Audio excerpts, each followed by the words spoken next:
നിനക്ക് വാറന്റ് വേണം അല്ലടാ? സർ, അറ്റ്ലീസ്റ്റ് എന്തിനാ എന്നെ അറസ്റ്റ് ചെയ്തെന്നെങ്കിലും പറ.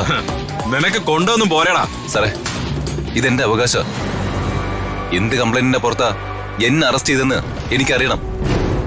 ആരാണ് കംപ്ലൈന്റ് ചെയ്തതെന്ന് എനിക്കറിയണം. എന്നാ നിനക്ക് കാണിച്ചു തന്നേക്കാം.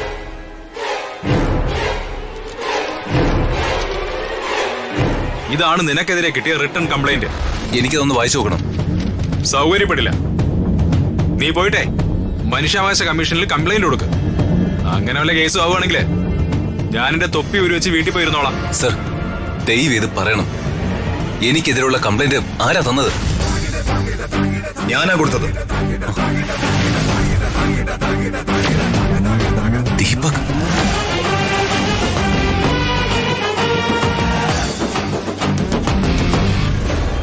അതേടാ, ഞാൻ തന്നെയാ കംപ്ലൈന്റ് കൊടുത്തത്. എനിക്ക് നിന്നെ നേരിട്ട് കൈകാര്യം ചെയ്യാൻ അറിയാഞ്ഞിട്ടല്ല. പിന്നെ വിചാരിച്ചു വേണ്ടെന്ന്. നിയമത്തിന്റെ ഒരു സഹായം ഇരിക്കട്ടെ എന്ന് കരുതി. അതാവുമ്പോ ആരും കുറ്റം പറയില്ലല്ലോ. ദീപക്, നീ വെറുതെ ആവശ്യമില്ലാത്ത പ്രശ്നങ്ങൾ ഉണ്ടാക്കരുത്. അതേടാ, നിനക്ക് ആവശ്യമില്ലാത്ത പ്രശ്നങ്ങൾ തന്നെ ഉണ്ടാക്കുന്നത്. പക്ഷേ ഇത് എനിക്ക് ആവശ്യമുള്ള പ്രശ്നങ്ങളാ.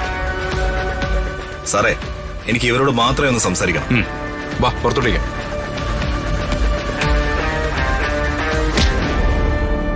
എന്റെ എത്ര നാളത്തെ സ്വപ്നങ്ങളാ നീ ഒറ്റ ദിവസം കൂടെ തകർത്തെറിഞ്ഞെന്നറിയോ?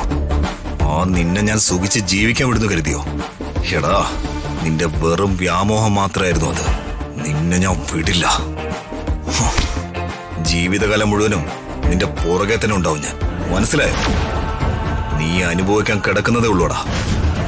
നിന്നെ ഞാൻ അനുഭവിപ്പിച്ചിട്ടേ വിടൂ. ദീപക്, വേണ്ട. അയ്യോ, ദയനീയത കൊള്ളാം. നല്ല രസമുണ്ട് കാണാൻ. എടാ, ഒന്നുകൂടെ പറഞ്ഞേ. പറ പറയടാ.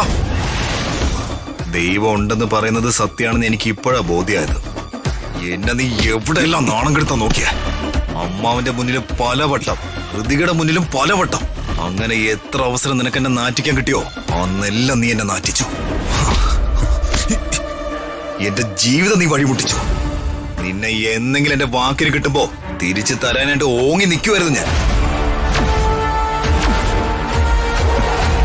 എന്തോ നിന്റെ സമയദോഷത്തിനും എന്റെ നല്ല സമയത്തിനും നീ എന്റെ കൈ തന്നെ വന്ന് കയറി.